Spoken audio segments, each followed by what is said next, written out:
자, 여러분 시인 정주홍의 향수를 여러분 잘 아실 것입니다.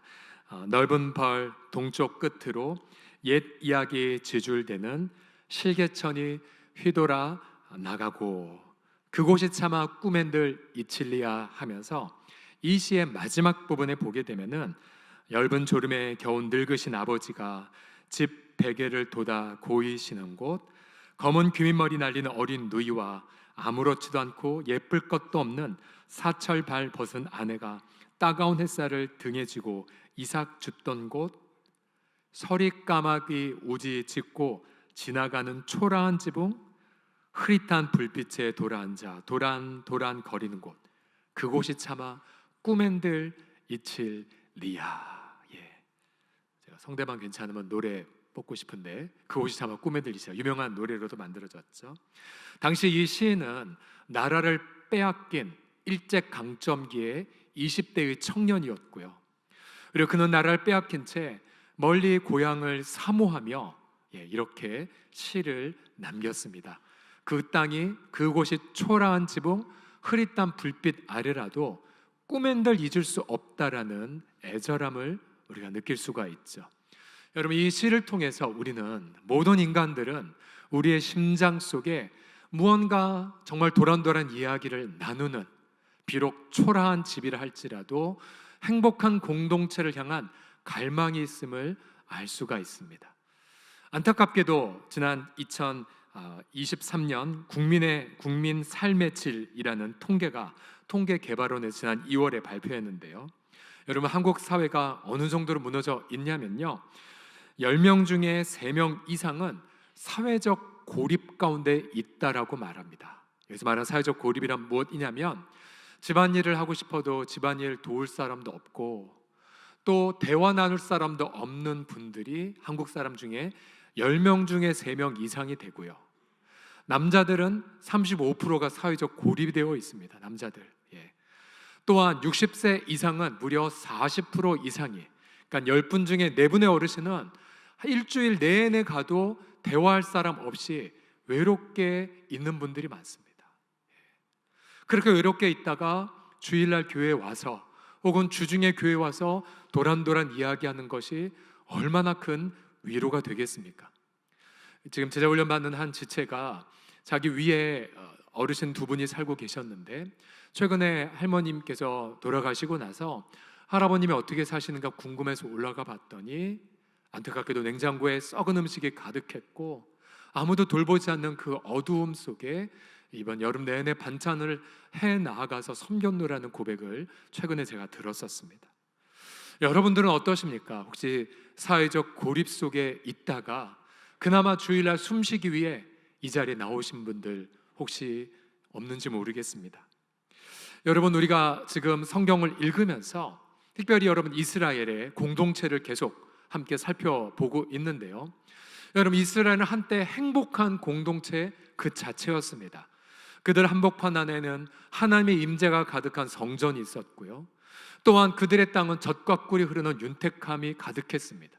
또 공동체에는 기쁨이 넘쳐나서 얼마나 행복했냐면 시편 48편에 보게 되면 온 주변 사람들이 이스라엘을 보고요, 터가 넓고 아름다워 온 세계가 이스라엘 덕택에 즐거워할 정도였습니다. 하지만 우리가 지난 상반기 동안 본 것처럼 이 공동체는 죄로 인하여 무너지게 되었었죠. 어떤 죄였습니까? 스가랴서 7장 9절과 11절을 보시게 되면, 이 스가랴서는 바벨론 포로 70년 살이를 하고 고향 땅에 돌아온 자들을 위한 성경입니다.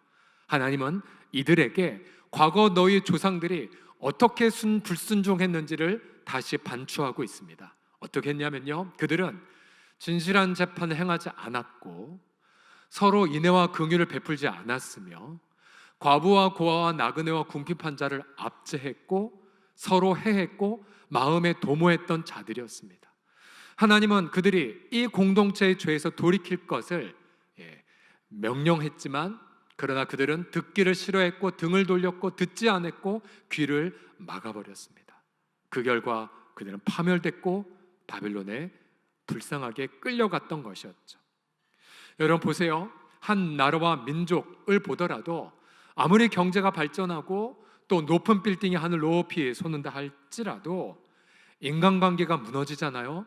그럼 그 사회는 결국은 완전히 망하게 됩니다. 교회 공동체도 마찬가지입니다. 아무리 교회 역사가 유구하고 또 건물이 화려하고 또한 교세가 가득하다 할지라도 여러분 보세요. 성도들 한 명 한 명의 관계가 깨어지고 서로 미워하고 질시하고 험담하고 그리고 학대하면 결국 그 교회는 무너지게 되어 있습니다. 안타깝게도 우리 공동체에도 보게 되면 다른 교회에서 상처받고 눈물 흘리다가 정말로 슬픔으로 그렇게 죄책감 가득히 우리 공동체 오신 분들이 제법 되시고요.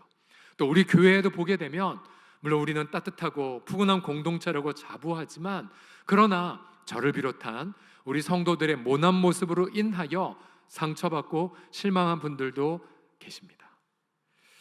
여러분 만약 이 사회 속에서 우리가 하늘이나 멀다 하지 않고 뉴스를 통해 정말 안타까운 어떻게 인간이면 이럴 수가 있는가라는 그런 뉴스들을 보고 있지만 그러나 볼 때마다 우리는 우리 자신들을 돌이켜 보아야만 합니다. 과연 교회가 세상 사람들 보기에 꿈엔들 잊을 수 없는 그런 사모할 만한 공동체인가? 정말로 교회 공동체 모든 구성원들이 서로 인애를 베풀고 또 서로 사랑하고 우리가 함께 소외된 약자를 돌보고 있는가? 그것을 바로 우리는 반성하고 돌이켜 보아야만 합니다. 과연 어떻게 연약한 죄인들이 행복한 공동체를 이룰 수가 있을까요? 여러분 이제 내일부터 읽게 될 학개, 스가랴, 말라기 이 소선지서들은요 이미 백성들이 크게 실패를 겪고 나서 하나님의 자비로 고향 땅에 돌아와서 받은 말씀들입니다. 그 명심해 보셔야 돼요. 우리도 한때 예수님 믿고 은혜 생활했지만 이미 큰 실패를 겪은 분도 있고 가정이 깨어진 분들도 있고 정말로 하나님 앞에 난 이렇게 예수 믿는 사람 맞나? 난 직분자가 맞는가? 라고 고개를 숙인 분들도 계십니다.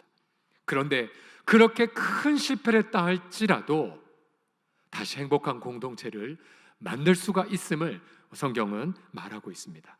오늘 함께 본문 스가랴서를 통하여서 어떻게 연약한 죄인들이 행복한 공동체를 만들 수 있을지 함께 나눠보도록 하죠. 첫 번째로는 복음의 확신에서부터 우리는 행복한 공동체를 만들 수가 있습니다. 함께 따라해 주십시오. 복음의 확신. 시작. 자, 스가랴서 바벨론 포로 귀한 자들을 위한 성경이라고 말씀드렸죠. 죄의 징계의 시간은 70년이나 되었고 그들은 수치와 조롱으로 고통했습니다. 하지만 하나님의 긍휼과 자비로 그들은 회복을 받기 시작했죠. 주님은 그들의 모든 죄에서 구속해 주셨습니다. 그리고 고향 땅에서 다시 성전을 짓게 하셨죠. 그러나 성전은 무척이나 초라했고 그래서 과거 솔로몬 성전의 의리의리한 걸 보았던 어르신들은 초라한 성전을 보고 통곡을 할 정도였습니다. 그리고 그들은 페르시아 제국의 식민 지배를 받았기에 경제적으로 곤핍했죠. 하지만 하나님은 그들에게 임하셔서 복음의 소식, 기쁨의 소식을 이렇게 들려주셨습니다. 12절 말씀을 다 같이 읽어보겠습니다. 12절 시작. 곧 평강의 씨앗을 얻을 것이라 포도나무가 열매를 맺으며 땅이 산물을 내며 하늘은 이슬을 내리리니 내가 이 남은 백성으로 이 모든 것을 누리게 하리라. 아멘. 자, 비록 경제적으로 수탈을 당하고 있었지만 그러나 하나님은 그들에게 비록 하루 먹고 산다 할지라도 너희들 일터에 평안을 주시겠다고 약속하셨습니다. 여러분 그 평안은 부자가 되는 평안이 아니라 바로 내가 심은 것에 비록 작고 초라하지만 비록 부채가 있고 비록 이것을 세금으로 다 빼앗겨야 되는 당 시대였지만 손으로 하는 일에 열매를 맺게 하겠다는 생각이었습니다. 제가 한 주간 휴가를 갔다 오고 나서 저희 사무실에 딱 문을 여니까요 제가 부임할 때가 12년 전에 어느 성도가 준 작은 화분이 있거든요. 근데 한동안 지난 뜨거운 여름에 거의 말라 죽을 정도였었어요. 근데 그것을 다시 사무실로 가져왔고 날마다 이쁘다 이쁘다라고 얘기해줬고 몇 가지 가지도 쳐주고 그러다 보니까 휴가 갔다 오고 나서 웬일입니까? 거의 나무 잎이 3분의 2, 2배 이상 활짝 편 거예요. 그래서 깜짝 놀랐어요. 저 이처럼 비록 초라한 경제 활동이라 할지라도 평안의 씨앗을 주겠다는 걸 첫 번째로 약속하셨고요. 두 번째로는요, 스가랴서 8장 13절에 보십시오. 자, 같이 읽어보겠습니다. 시작.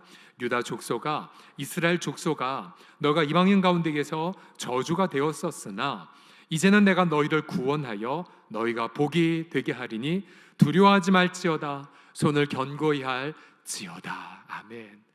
전 이 말씀 묵상하며 마음의 뭉클함을 느꼈습니다. 왜 그러냐면 과거에는 저주였어요. 과거에는 수치의 대명사였어요. 과거에는 절대로 저 공동체처럼 하지 말자라는 그런 악한 샘플이었습니다. 하지만 이제는 하나님이 그들에게 자비를 베푸셔서 말씀하셨어요. 이제 너희는 저주가 아닐 거야. 이제 너희는 열방 중에 복이 될지어다. 왜냐하면 내가 너희를 죄에서 구원하였기 때문이다. 두려워하지 마라고 용기를 주시는 것이었습니다. 여러분, 이 복이 된다라는 부분들, 자, 여러분 실감이 안 날 것 같은데 자신을 향해만 이렇게 외쳐보십시오. 경철아, 너는 집에 복이란다라고요. 시작. 경철아, 여러분 이름 넣어서 시작. 경철아, 너는 집에 복이란다. 여러분 좀 느껴지십니까?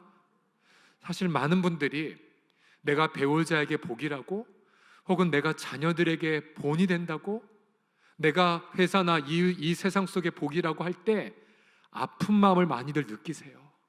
목사님, 전 너무 부끄러운 앱입니다. 저는 전혀 도움이 안 되는 부모입니다라고 고개 숙는 분들이 적지 않게 계십니다. 사실 여러분, 앞서 우리가 찬양대의 고백처럼 우리는 아무 힘이 없고 때로는 도움도 안 되고, 만약 거기에요 경제적 힘마저 사라진다면 많은 분들이 내향적으로 바뀌고 하루 종일 텔레비전 보시고 그리고 자신의 과거를 탓하는 경우가 많이 있습니다. 하지만 우리 주님은 이렇게 말씀하세요. 너희가 70년간 실패 속에 있다 할지라도, 너희가 아무리 70년간 그렇게 오랜 생활, 그렇게 징계 속에 있다 할지라도 나를 바라봐. 내가 너를 다시 열방의 복으로 삼아 줄 것이다 라고 용기와 격려를 주신다는 사실이에요. 왜냐하면 하나님이 그들을 죄에서 구원하셨기 때문입니다. 여러분, 죄에서 구원받았다라는 것은 추상적 개념이 아닙니다. 그것은 내가 과거에 아무리 실패와 그리고 좌절로 점철해서 내가 도저히 고개를 못 든다 할지라도, 여러분 성경은 우리에게 뭐라고 선포하는 줄 아십니까? 고린도서 5장 17절 말씀을 힘차게 읽어보도록 하겠습니다. 시작. 그런즉 누구든지 그리스도 안에 있으면 새로운 피조물이라, 이전 것은 지나갔으니 보라 새 것이 되었도다. 할렐루야. 보세요, 이전 것이 어떻게 됐다고요? 지나가 버렸대요. 지나가 버렸대요. 그리고 새 것이 되었다고 말합니다. 그럼 다시 우리는 이런 질문을 던집니다. 그러면 어떻게 내가 새 것이 되어 배우자에게 그리고 믿지 않는 이웃들에게 복으로 살 수 있단 말입니까? 나는 여전히 초라하고 부족하고 많이 배우지 않았는데요.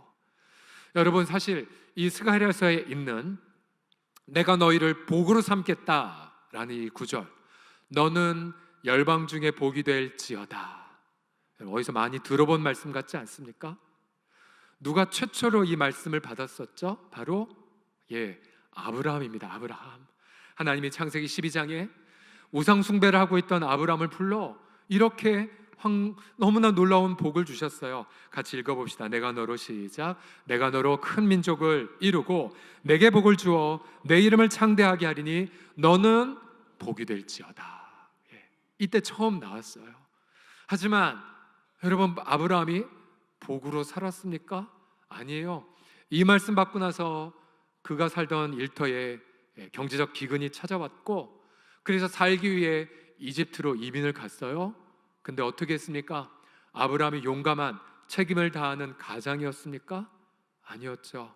자기 마누라 사라가 이집트로 끌려가는 걸 무기력하며 바라보았던 정말 문제 많은 남편, 그러면서 아내는 내 동생이라고 속이고 다녔던 문제적 남편이 아브라함이었습니다. 사라 입장에서 보면 아브라함은 복이 아니라 골칫덩어리고 재앙이었었어요. 요즘 이 세대에도 가끔 우리 어느 부부들을 만나면 남편을 흉보면서 그렇게 늘 자기에게 평생의 십자가라고 하는 분들이 적지 않게 계십니다. 아브라함이 그런 존재였었어요. 복이 아니었어서 복이. 이제 그런 아브라함이 온갖 그런 연단과 낮아짐을 통하여 어떻게 복을 처음으로 경험하기 시작했냐면요, 창세기 20장에 이러한 장면에서부터 비로소 그가 복이 되기 시작합니다. 자, 창세기 20장 17절 보시면요, 아브라함이 하나님 앞에 기도를 하기 시작하고요, 믿지 않는 아비멜렉이라는 가문, 당시 불임으로 고생하고 있었는데 아브라함이 기도하자 기도가 응답이 돼버렸어요. 그리고 아비멜렉 가문의 자녀들이 나타나기 시작을 했습니다. 자, 불임 가문이 응답받자 가장 먼저 놀란 건 누구 먼저 놀랐겠습니까? 아브라함 본인 자신이었겠죠. 그렇게 문제 많고 덕도 안 되는 남편이었지만, 그러나 구원받은, 자신을 구원하신 주의 이름으로 기도하자 이방 사람들이 그 기도에 응답받은 걸 보고 아브라함을 향해 뭐라고 얘기했겠습니까? 당신은 우리 가문의 복입니다 라고 말하지 않았겠습니까? 우리가 해마다 가을 되면 10월 달에 새세명 축제를 하고요, 조만간 우리가 공개하겠지만 이번에도 역시 귀한 강사님을 우리가 섭외했습니다. 근데 여러분, 초대하기 전에 여러분 반드시 믿지 않는 분들에게 이렇게 한번 해보십시오. 여러분 가까운 믿지 않는 분들 혹시 질병이나 경제적 문제나 관계 문제 때문에 눈물 흘리고 있다면 한번 이렇게 얘기해 보십시오. 제가 예수님의 이름으로 당신을 위해 기도해도 좋겠습니까? 그럼 10명이면 10명 다 한번 기도해 보라고 말합니다. 너무 놀라운 건 뭐냐면요, 비록 믿지 않는 이웃이고, 그리고 나는 기도를 잘하지 못하지만 예수님의 이름으로 기도할 때 여러분 그 눈물의 제목이 어떻게 응답되는가 한번 확인해 보십시오. 왜요? 우리 주님은 우리의 기도를 통해 믿지 않는 사람들에게 내가 복이 되게 만들어 주시고, 내가 복이 됨을 통하여서 우리를 죄에서 구원하신 예수님의 이름이 그 안 믿는 분들에게 전해지기를 원하시기 때문입니다. 그래서 여러분 예수님의 이름으로 기도하시기 바랍니다. 그럼 여러분들이 복이 되기 시작할 것입니다. 특별히 우리 믿지 않는 남편들을 위해 기도해 주시고요, 또 이 자리에 계신 남자들이요, 때로는 우리 경제적으로 연약할 때 있잖아요. 때로는 우리 아이들 진로나 진학 제대로 안내하지 못할 때도 있잖아요. 하지만 이 말씀을 해보십시오. 이 아비가 예수님의 이름으로 널 위해 기도하고 있단다. 그게 나의 가장 큰 즐거움이야. 비록 화려하게 기도하지 못한다 할지라도 아빠들이 일어나, 할아버지들이 일어나 예수의 이름으로 기도할 때마다 그 기도마다 응답될 것이고, 그래서 우리 자녀들과 손주들은 아버지와 할아버지를 보고 감사해요, 아버지 기도 덕분에 제가 여기까지 왔어요 라고 고마움을 표하게 될 것입니다. 다음 주 토요일 날 제가 중보기도 3단계 강의를 하게 되는데요, 제 자신도 마찬가지예요. 그렇게 믿지 않는 가문에서 태어났고, 그리고 여러 가지 많은 시련을 겪었음에도 불구하고 정말로 행복하게 주 앞에 쓰임받는 감격의 비결은 중보기도에 있었습니다. 예수의 이름으로 기도하고 예수님의 이름으로 축복할 때마다 저 때문이 아니라 저를 구원하신 예수님의 이름 덕택에 아무것도 아닌 정말로 질그릇을 보고 한 서경철이 그렇게 두렵지만 주 앞에 복음을 증거하는 자로 쓰임받는 기쁨을 누리거든요. 여러분 그 행복을 모두 다 예수 안에서 누리시기를 주의 이름으로 축복합니다. 그렇게 내가 기도를 통해 내가 그렇게 누군가에게 복이 되는 경험을 하게 될 때에 비로소 나는 행복한 인간관계의 첫 단추를 놓게 됩니다. 두 번째로, 나 같은 연약한 죄인이 어떻게 행복한 공동체를 만들 수 있을까요? 나는 많이 배우지도 못했고 나는 힘도 없는데, 하지만 행복한 공동체를 이룰 자원이 있습니다. 우리 두 번째를 같이 따라해 주십시오. 따라해 주세요. 은혜의 자원. 시작. 은혜의 자원. 은혜의 자원. 여러분 은혜가 무엇이냐면요, 다른 말로 표현하면 하나님의 무한한 자원을 활용하는 것이 은혜입니다. 하나님의 무한한 자원을 활용하는 삶. 오늘 본문의 14절 15절에 보시게 되면 주님이 이렇게 말씀하세요. 같이 읽어보겠습니다. 시작.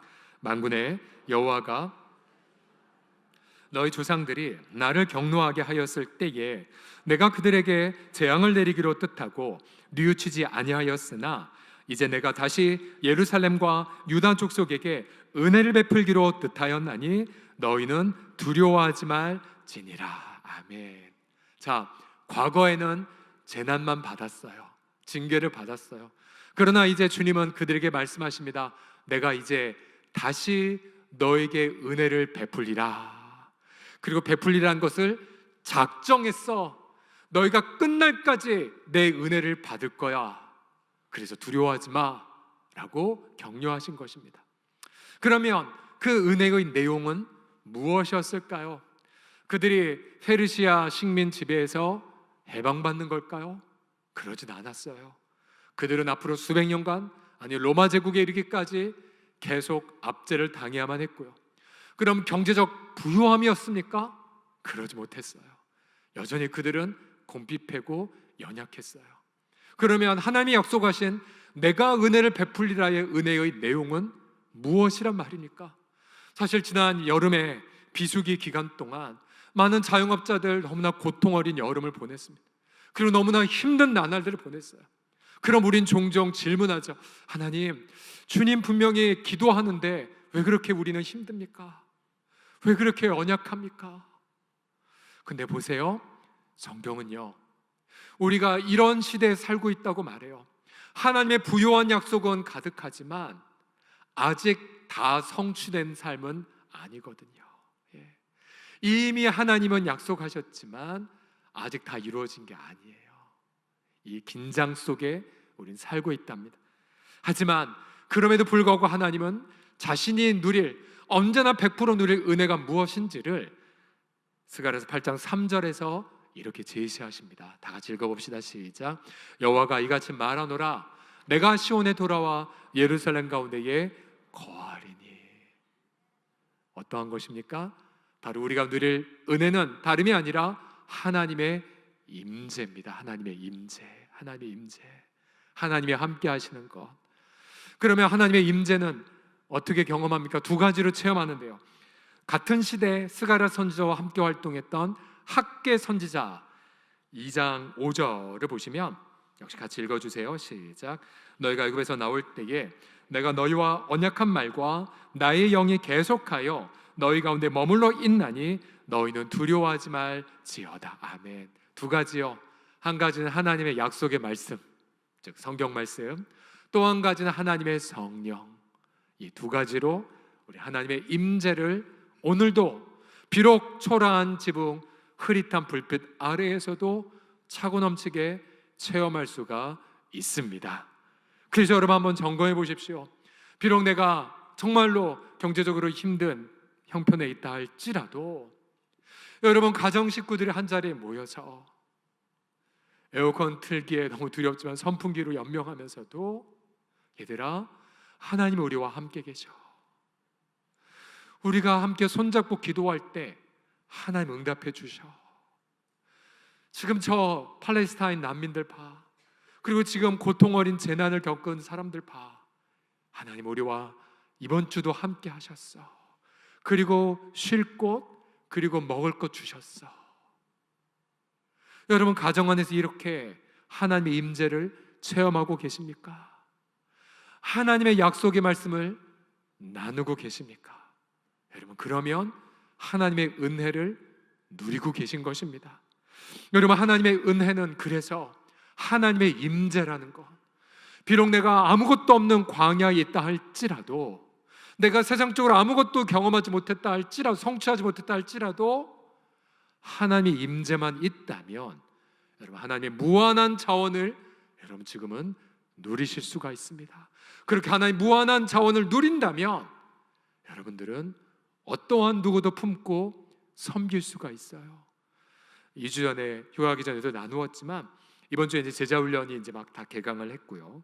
우리 제자훈련 받는 지체들 중에 이번에 수련회를 섬겼던 선생님들에게 어땠는지 소감을 직접 여쭈어 보았어요. 이렇게 정리를 해주시더라고요. 처음에 아이들이 수련회를 별로 가지 않으려고 했답니다. 그래서 너무나 걱정해서 교사들 금식했고 기도했고 아이들 설득했고 또 부모들은 집에서 온갖 회유와 협박 다 했었죠. 그렇죠? 저도 그랬는데 온갖 회의와 협박을 했고, 친구들 가는 친구도 없으면 어떻게든 연결해서 가려고 했고, 그러다가 결국은 이 뚜껑을 열어보니 주일 출석보다 더 많은 아이들이 수련회에 참석을 했고요. 할렐루야. 예. 그리고 교사들은 아이들을 감동 주기 위해서 정말 먹방을 시연했다고 말씀드렸죠. 팥빙수 기계 빌려서 아이들 물놀이하고 오면 또 팥빙수 만들어서 먹여주고, 또 고속도로 휴게소에서 그 버터 감자 레시피를 얻어와서 그것도 만들어서 애들 먹이고, 예. 또 1년에 한 번이죠. 바베큐 파티 하면서 애들 고기 먹여주고, 예. 안타깝게 저는 늦게 가서 못 먹었어요. 예. 막 밟고 가는데도, 예. 그러면서 서울에서 또 제자훈련 받는 분들 가셔서 고기 구워주느라 또 함께 돕기도 했고, 예. 무엇보다 평소에 아이들이 예배를 드리면서 이게 예배 드리는지 믿는 자인지 좋은지 알 수 없다가 수련회에서 우리 청소년이 눈물로 기도하고 뛰면서 찬양을 드리는 장면을 보는 교사들의 감동의 눈물, 예. 여러분 보세요. 우리가 아이들을 어떻게 섬겨요? 아이도 우리 말 안 들어요. 하지만 교사들이 누리는 하나님의 은혜의 임재로 인하여 아이들을 섬길 수백 수천 가지들을 교사들이 경험하고 있어요. 그러면 행복한 거예요. 우리가 다음 주에 사랑방 개강하잖아요. 여러분, 사랑방이 뭐 하는 곳입니까?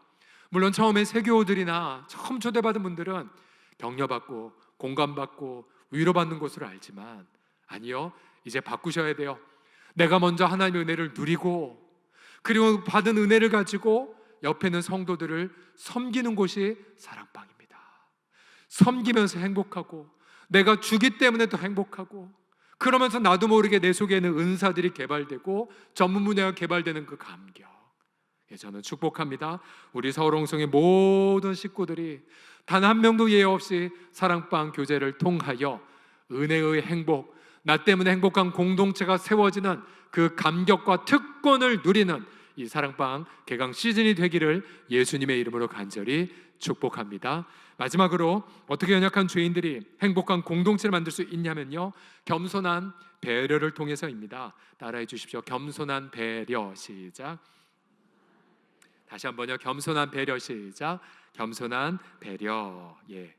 자, 하나님 앞에 이 포로 후기의 초라한 공동체가 너희는 복이 될 거야, 너에게 은혜를 베풀 거야, 내가 함께 있기 때문이야 라고 말씀하셨죠. 그러면 입장 바꿔 생각해 보십시오. 그럼 이 공동체가 할 일은 과연 무엇일까요? 하나님 딱 한 가지를 요구하십니다. 16절, 17절 말씀 다 같이 읽겠습니다. 시작. 너희가 행할 일은 이러하니라. 너희 이웃과 더불어 진리를 말하며 너희 성문에서 진실하고 화평한 재판을 베풀고 마음에 서로 해하기를 도모하지 말며 거짓 맹세를 좋아하지 말라. 이 모든 일은 내가 미워하는 것이니라. 여호와의 말이니라. 아멘. 자, 하나님이 요구한 것 딱 한 가지였어요. 뭐냐면 내가 이렇게 너에게 은혜 베푸니까 너희는 이웃을 배려하며 살아라. 이게 요구한 한 가지셨습니다. 이웃을 배려하며 살아라. 두 가지였습니다. 한 가지는 이웃과 겸손하게 삶을 나누라. 성경에 보면 이웃과 진리를 말할 것을 강조하고 있죠. 그리고 악을 도모하지 말라고 강조하고 있습니다. 거짓말하지 말라고 말하고 있습니다. 여기서 말한 진리란 바로 진실을 뜻하는데요, 하나님이 우리에게 약속하셨고 또 그 약속을 지키시는 성품이 바로 진실입니다. 진실. 자, 우리가 이 적지 않은 규모이기 때문에 내가 모든 사람들과 진실한 관계를 맺기는 힘들어요. 그러나 우리는 약속을 맺고 소그룹에서 비밀을 그렇게 지키기로 약속한 이후에 내 속마음을 털어놓는 곳이 바로 진리를 행하는 것입니다. 내 상처, 내 부끄러움, 내 실패, 내 아픔을 나누는 곳, 그리고 가서 내가 하나님 받은 은혜를 나누고 기도 제목을 나누는 곳, 여러분 그곳이 바로 교회 공동체입니다. 혹시나 여러분들이 교회 모임을 혹시나 경홀하게 여겨서 혹시 이런 분들이 있을까 봐 걱정이 됩니다. 말씀이나 기도나 또 자신의 아픔을 나누지는 않고 오히려 모여서 투자 어떻게 할래? 너희 지금 나 여행 여기 다녀왔어, 나 이렇게 살았어 라고 해서 교만하게 자기를 자랑하거나 세상적인 것들을 가지고 채운다면 여러분 공동체를 깨트리는 악역이 될 것입니다.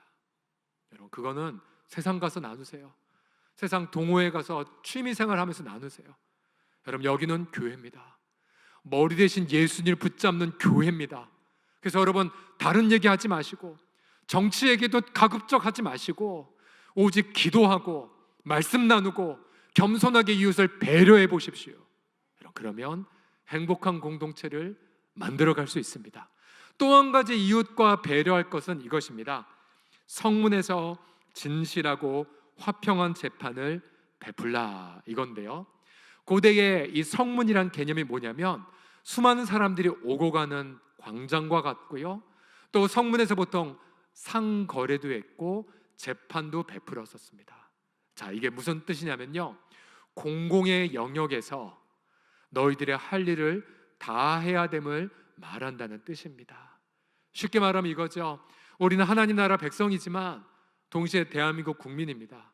그래서 여러분 예수 믿는 성도들은 헌법 지켜야 되고요, 법률 잘 지키셔야 됩니다. 여러분 그 장사하시는 분들은 상거래법 정확히 지키셔야 되고 세금 떼먹으시면 안 됩니다. 정확하게 우직하게 지키셔야 돼요. 우리 사장님들은 노동법 지키셔야 돼요.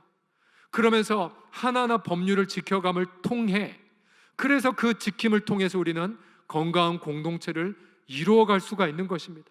특별히 공공의 영역 속에서 가장 세상 사람들의 혈안이 되어서 중시하는 것은 돈 문제입니다. 돈 문제.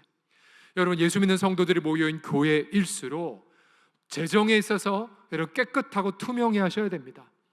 여러분 재정이 투명하고 깨끗해지려면 다른 방법 없어요. 두 가지만 지키시면 돼요. 한 가지는 재정은 함께 다룬다, 함께 다루고, 또한 재정은 모든 걸 투명하게 오픈한다. 함께와 투명이 두 가지만 지키면 유혹받을 일도 없고 어둠의 그런 속삭임에 빠질 수도 없습니다. 여러분 그래서 여러분들이 각 공동체마다 여러 부서들마다 절대로 재정을 혼자 다루게 하면 안 되고요, 회계도 자주 바꾸셔야 되고, 그리고 함께 다루었으면 모두 다 오픈해서 보고하셔야 되고, 정기적으로 리더십들이 감사도 받으셔야 돼요. 최소한의 안전장치입니다. 회비를 걷든 뭘 하든 간에 다 오픈하셔야 돼요. 저도요 교회 정관에 따라 목회 활동비를 매달 지급받지만 그 모든 사용한 내역들 다 영수증 다 써서, 예를 들어서 인감증명서 제가 때로 동사무소 가면 1,000 얼마 떼면 그거 다 적고, 주차비 다 적고, 뭐 도서비 다 적어서 다 보관시키게 합니다. 왜요? 저를 지키기 위한 최소한의 장치이거든요. 그래서 여러분들이 홈페이지에 다 우리가 오픈하고 있잖아요. 교회 재정 얼마나 헌금 들어왔고 어디에 쓰고 있고 이런 부분들 다 쓰고 있습니다.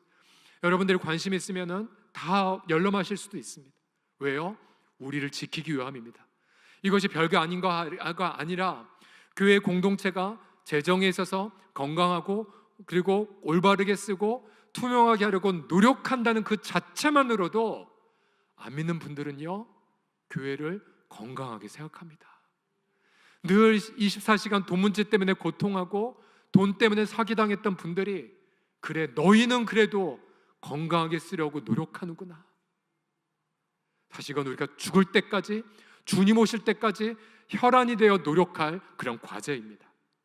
자, 이처럼 개인의 영역에 있어서 사랑을 나누고, 또한 공공의 영역에 있어서 우리가 함께 건강하게 지켜갈 때에 여러분 그 공동체는 사회 속에서 건강한 빛과 소금된 공동체가 될 것입니다. 제가 지난 한 주간에도 제 암투병하고 있는 어느 한 지체에게서 이러한 이야기를 전달받았어요. 암투병하느라 고통하지만 그러나 온 성도가 금요일마다 이름 불러가며 기도하고, 또한 일찍 먼저 암투병했던 지체들이 먼저 가서 나도 동일한 암을 앓았고 하지만 이러이러한 은혜를 받았다고 나눔을 통하여, 또 사랑방 식구들이 눈물 흘리며 기도함을 통해 그 지체의 고백, 공동체가 이렇게 중요하고 따뜻하다는 걸 이번에 더 체감했다라는 고백을 들어봤어요. 저는 그러한 이야기를 들을 때마다 보람을 느낍니다. 우리가 잘 가고 있구나. 때로는 우리 가운데에 지극히 작은 소외된 이웃과 더불어 애쓰는 모습을 보면서 목사님, 우리 교회가 그렇게 소외된 이웃 섬기는 걸 보면 뿌듯하다는 이야기를 들을 때 그럼 너무나 마음이 놓여요. 하지만 그렇지 않은 이야기도 저는 가끔씩 들어요. 새로 오셨는데 다 그런 것 같지 않아요. 새 가족이 오셨는데 근데 아마 그날만 그랬겠죠. 사랑방에 갔는데 세상 이야기하다 끝났다, 상처받았다는 이야기도 들은 적도 있어요. 우리는 완벽한 공동체는 아니에요. 완벽을 향해 나아갈 공동체일 뿐이죠. 저도 완벽하지 않아요. 우리는 서로 모난 모습 때문에 서로 상처를 주고받습니다. 하지만 그럼에도 불구하고 우리 가운데에 계신 예수님의 은혜 덕택에, 또 우리 가운데 부어주신 성령님의 함께하심 덕택에 우리 모두 함께 결단하며 하반기를 열어가고자 합니다. 하나님, 우리도 꿈에 늘 잊을 수 없는 공동체를 이루어가게 하여 주시옵소서. 그래서 모두가 사모하고 흠모하는 아름다운 건강한 공동체, 그 세상의 소망이 되는 그런 교회를 이루어가는 우리 모두가 되시기를 예수님의 이름으로 간절히 축복합니다. 이것을 이루신 하나님 앞에 감사의 박수 올려드립시다.